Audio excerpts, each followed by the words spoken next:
कहानी का नाम रहस्यमयी हवेली का अभिशाप। शांतिनगर गांव में एक पुरानी हवेली थी जिसे लोग भूतिया हवेली के नाम से जानते थे। कहते हैं कि इस हवेली में भूतों का निवास है और जो भी वहां गया वह कभी वापस नहीं आया। वर्षों से यह हवेली वीरान पड़ी थी, परंतु इसकी कहानी हर गांववासी की जुबान पर थी। गांव का एक युवक रवि, जो अद्वितीय साहस और जिज्ञासा का धनी था, ने इस हवेली के रहस्य को सुलझाने का संकल्प लिया।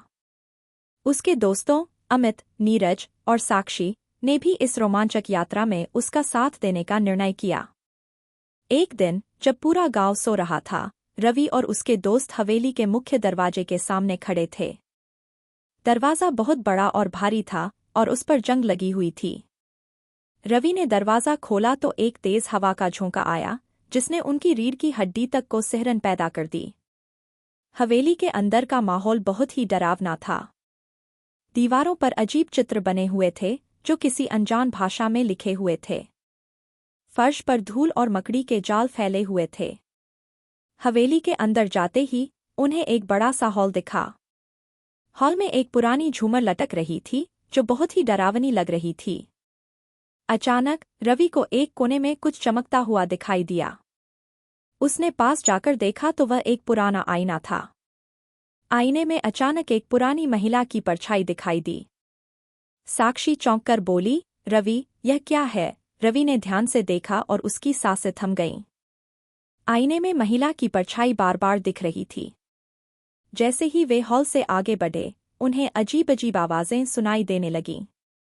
किसी के रोने की आवाज, बच्चों की हंसी और दरवाजे के चरमराने की आवाजें। नीरज ने घबराते हुए कहा, हमें यहां से बाहर निकलना चाहिए।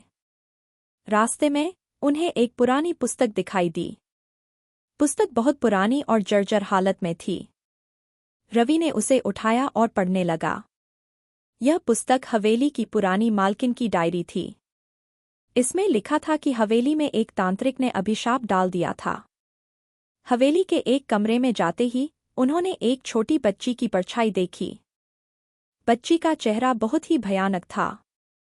उसकी आंखें लाल और चेहरा पीला था। उसने हंसते हुए कहा, तुम्हें यहां नहीं आना चाहिए था। अब तुम मेरे साथ खेलोगे। हवेली की लाइट्स बुझ गईं और चारों ओर अंधकार छा गया। रवि और उसके दोस्तों ने अपने मोबाइल टॉर्च चलाए। लेकिन इससे पहले कि वे कुछ समझ पाते, बच्ची गायब हो गई और हवेली में अजीब घटनाएं होने लगीं।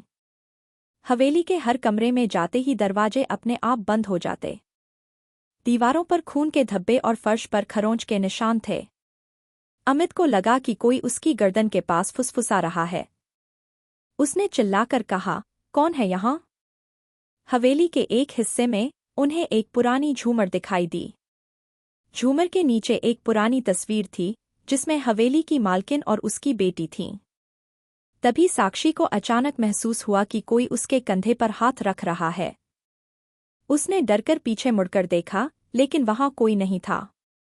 रवि ने मालकिन की डायरी से जाना कि तांत्रिक ने इस हवेली पर एक भयानक तंत्र मंत्र का प्रयोग किया था। इस तंत्र को तोड़ने के लिए एक विशेष अनुष्ठान करना होगा। उन्होंने अनुष्ठान के लिए आवश्यक सामग्री की खोज शुरू की। रात के अंधेरे में उन्होंने एक कमरे में तांत्रिक की मूर्ति देखी। मूर्ति बहुत ही डरावनी थी और उसमें से अजीब सी ऊर्जा महसूस हो रही थी। रवि ने डायरी में दिए गए मंत्रों का उच्चारण शुरू किया।